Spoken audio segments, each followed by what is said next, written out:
aquele que ora, em Deus alcançou a vitória. E as muralhas cairão, e as muralhas cairão, e as muralhas cairão, pois aquele que ora, em Deus alcançou a vitória. E as muralhas cairão, Caiam e as muralhas. muralhas cairão, pois aquele que ora, em Deus alcançou a vitória. Mais uma vez as muralhas, e as muralhas cairão, e as muralhas cairão, pois aquele que ora, em Deus alcançou a vitória. Pois aquele que ora, pois aquele que ora, em Deus alcançou. Mais uma vez, pois aquele que ora, pois aquele que ora, em Deus alcançou a vitória. Vamos nos sentar.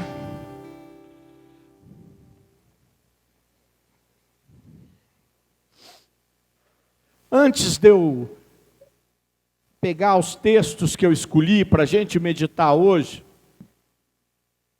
e hoje de forma muito especial, a nossa oração de libertação diz respeito às questões que se repetem na nossa vida muitas vezes sem a gente conseguir entender. Não é? Eu vinha de um encontro que eu fui pregar em Campo Grande, e vindo de carro novo, e vinha comigo duas pessoas, uma cantora católica, né, muito conhecida, vinha para pegar o avião aqui em Maringá, e eu estava trazendo ela e trazendo também um outro amigo que tinha ido comigo, só para rezar por libertação naquele encontro, que era um encontro voltado para a libertação. E quando estávamos no caminho, ela disse assim: olha, a minha família, todas as mulheres tiveram problemas de separação, ou de terem namoros que quando nós estávamos para nos casar, deram tudo errado, entraram em crise, várias não se casaram. É uma coisa assim que ela disse, que a gente fica até pensando, será que tem alguma coisa? E minhas tias foram assim, dizem que as irmãs da minha avó também eram, que as irmãs do meu avô também eram, será que tem alguma coisa? Eu falei, eu não sei, vamos rezar. E começamos a rezar naquele carro e clamar a Deus e pedir que se havia alguma questão hereditária, que Deus agisse, que Deus libertasse, se havia alguma razão que nós não entendíamos, que tinha gerado um fio espiritual, bloqueando a felicidade dessas pessoas nesta área. E de repente, estouraram 2 pneus. Ficamos ali na estrada, não é? Precisando de ajuda para poder sair de noite. Mas na hora que aconteceu, eu sabia que era um ato da ira mesmo, do mal, de não querer que aquelas pessoas que estavam na mão dele, sendo dominadas pelas ações diabólicas dele, fazendo a infelicidade na vida de todas aquelas mulheres, saísse da mão dele. E a hora que ele viu que nós estávamos diante de Jesus, e que Jesus, que é o Senhor Todo-Poderoso, ia libertar de uma vez por todas, qualquer coisa ele queria fazer. E eu lembro até que ele levou um susto, que estourar 2 pneus, a gente perde a direção, consegui parar.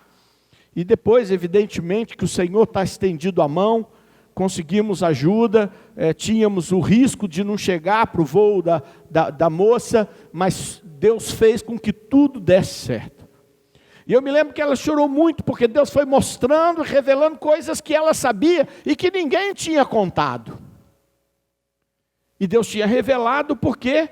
Porque queria demonstrar para ela que aquilo era um fato que ele queria agir.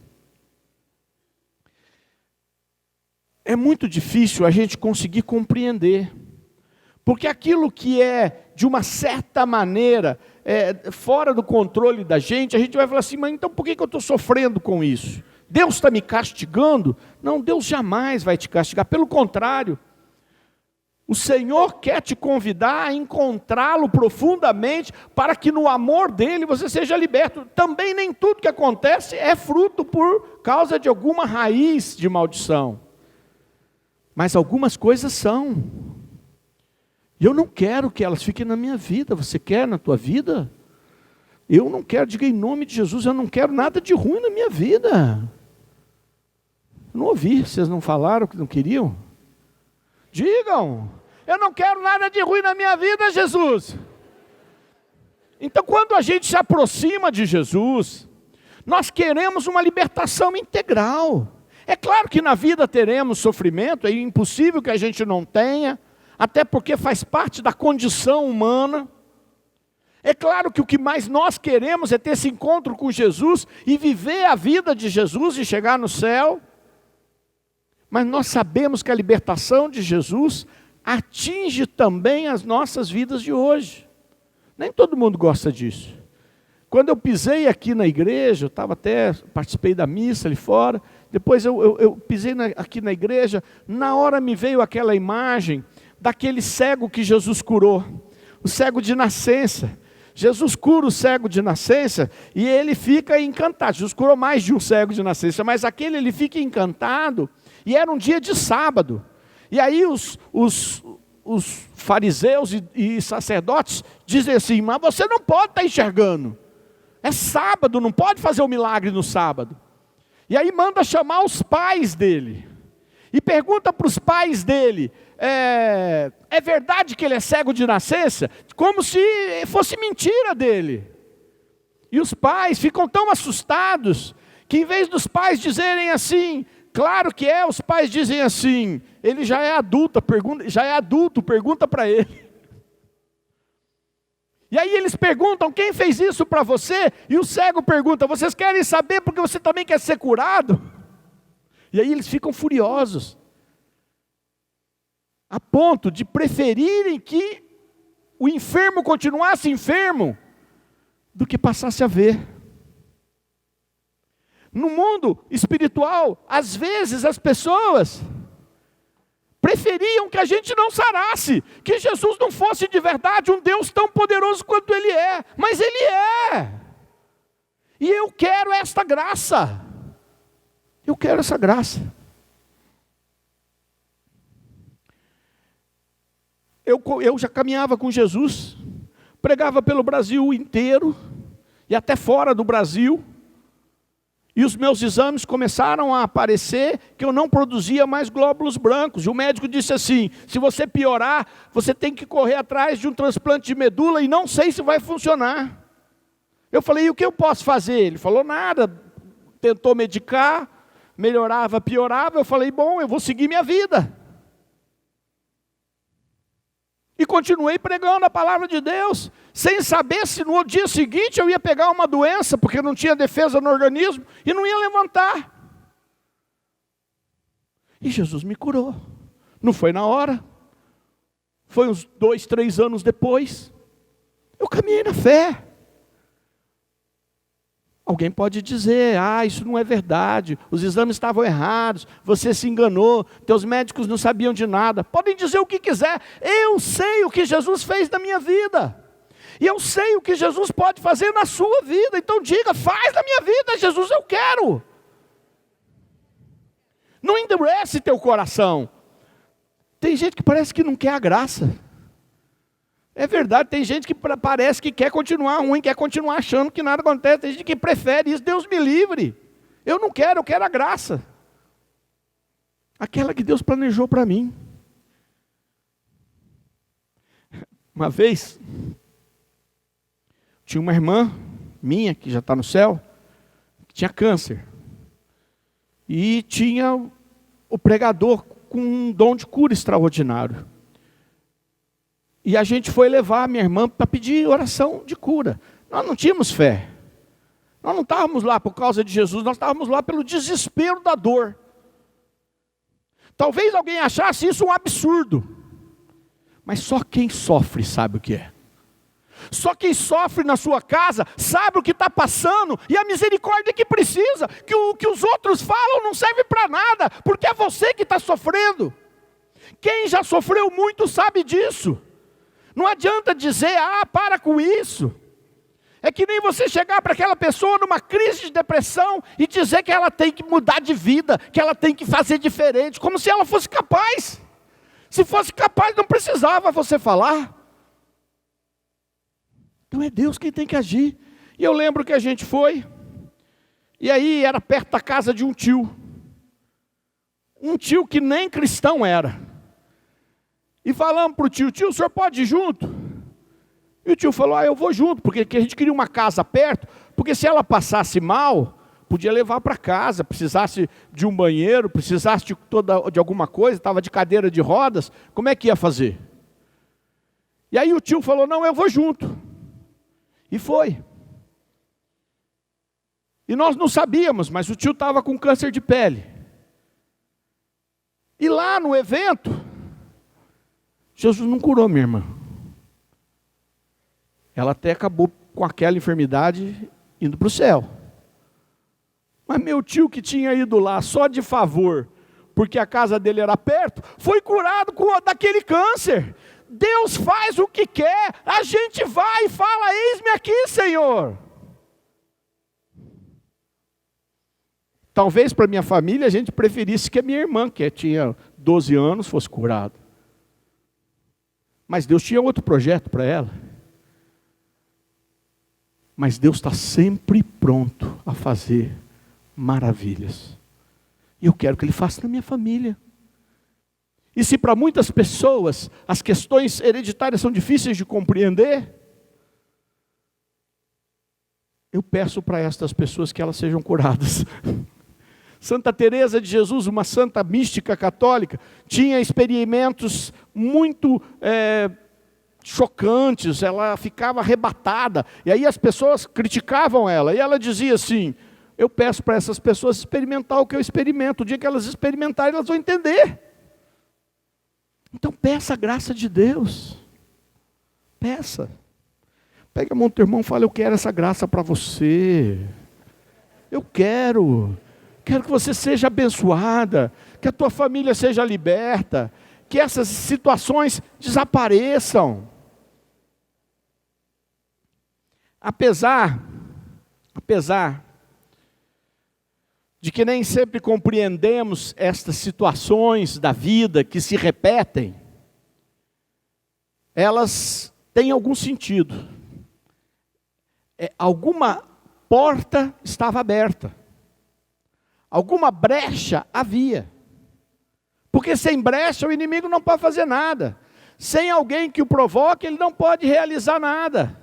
Ele não tem esse poder todo absoluto. Só Jesus tem poder absoluto. O Pai, Jesus e o Espírito Santo que são um só.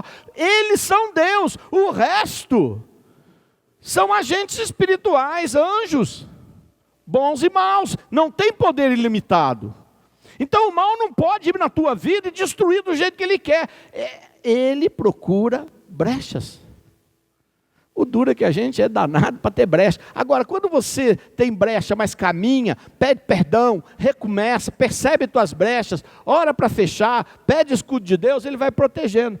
Mas quando você recebe a herança, muitas vezes a brecha não estava em você. Estão me entendendo o que eu estou dizendo? É muito difícil. Vou ler um texto para vocês interessante. Talvez um pouco longo. Vou tentar economizar aqui.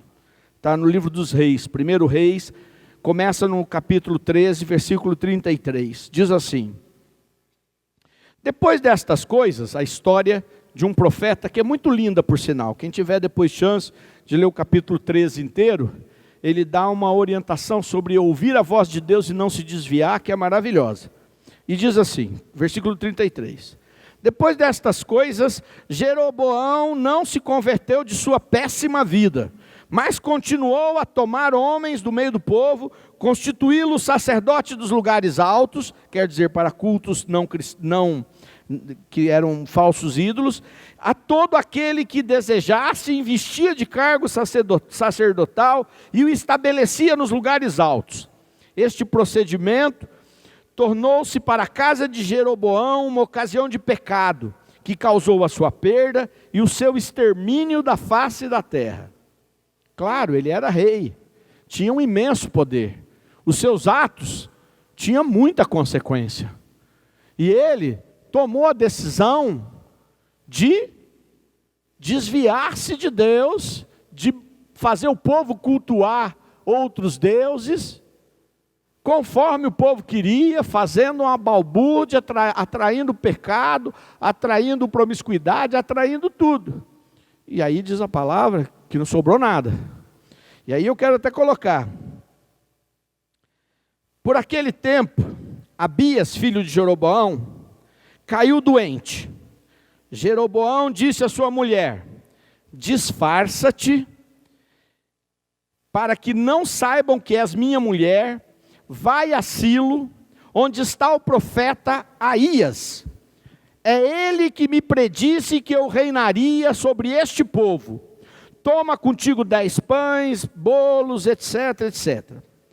Assim fez a mulher de Jeroboão. Pôs-se a caminho de Silo, foi à casa de Aías. Este já não podia ver, porque a velhice lhe tinha obscurecido os olhos. Quer dizer, ele estava cego de velhice. O Senhor disse-lhe: eis que vem aí a mulher de Jeroboão, para consultar-te a respeito do seu filho doente. Tu lhe falarás assim e assim. Ao chegar ela, se fará passar por outra. Ouvindo o ruído dos seus passos a entrar pela porta, Aías disse-lhe: entra, mulher de Jeroboão, por que te queres fazer passar por outra? Tenho uma triste mensagem para ti.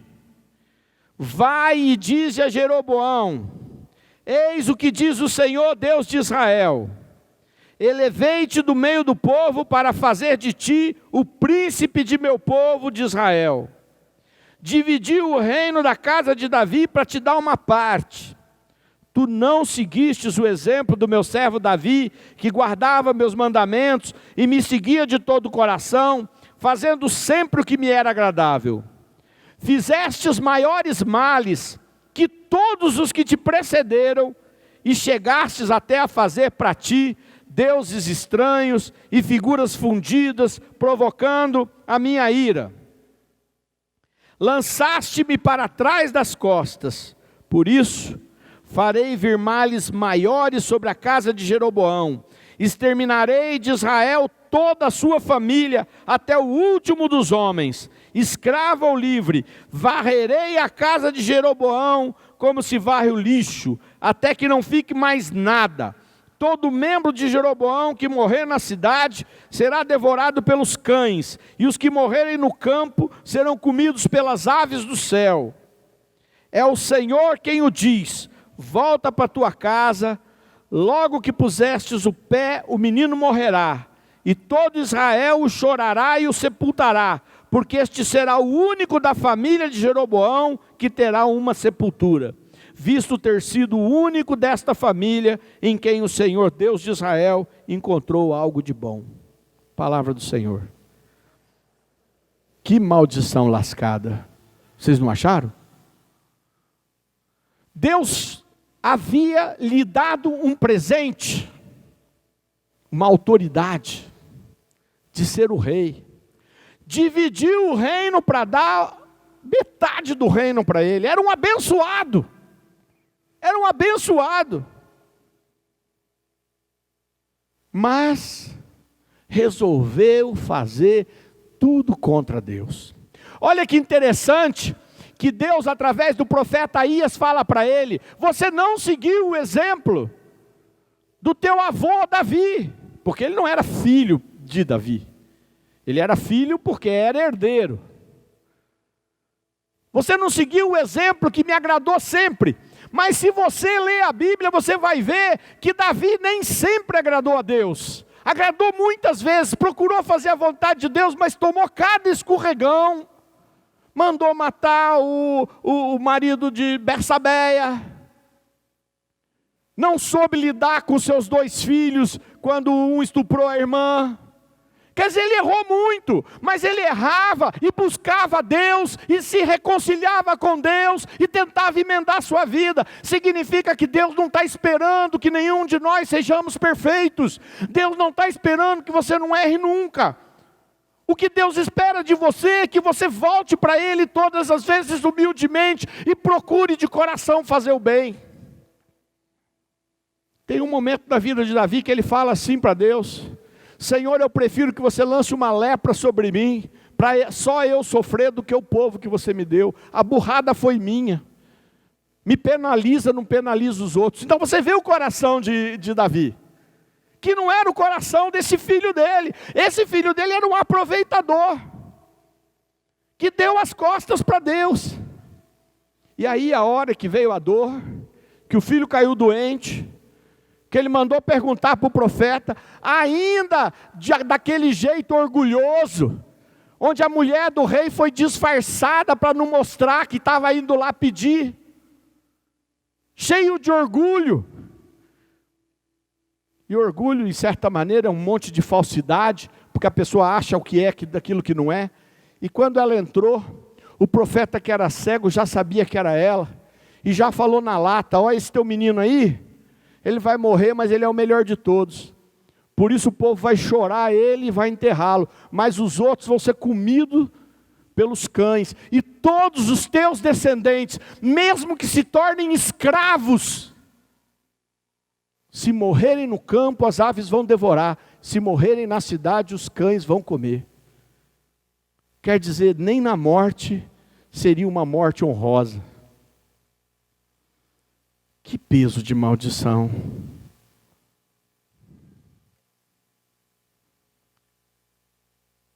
Muitas vezes, nossos pais, sei lá, avós, foram tão orgulhosos,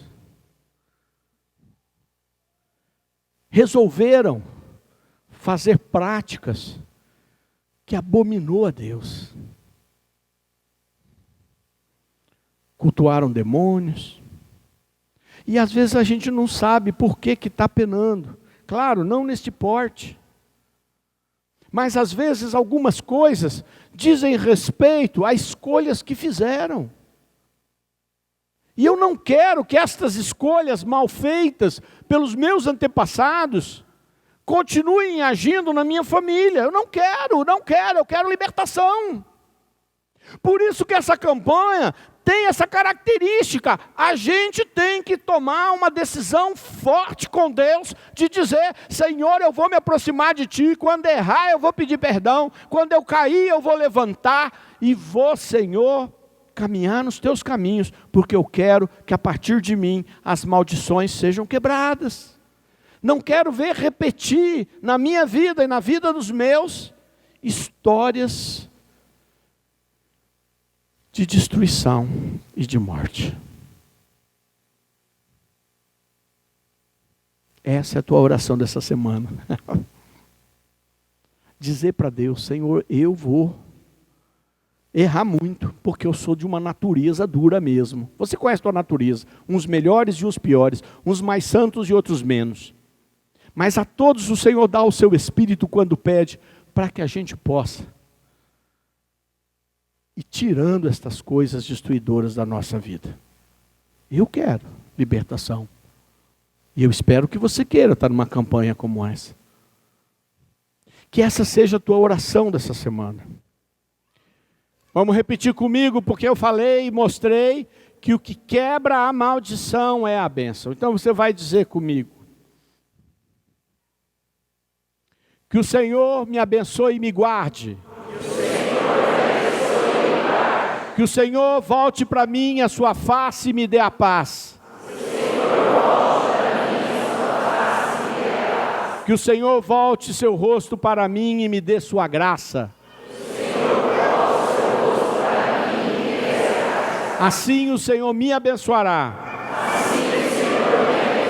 E toda a minha casa. Em nome do Pai, do Filho e do Espírito Santo.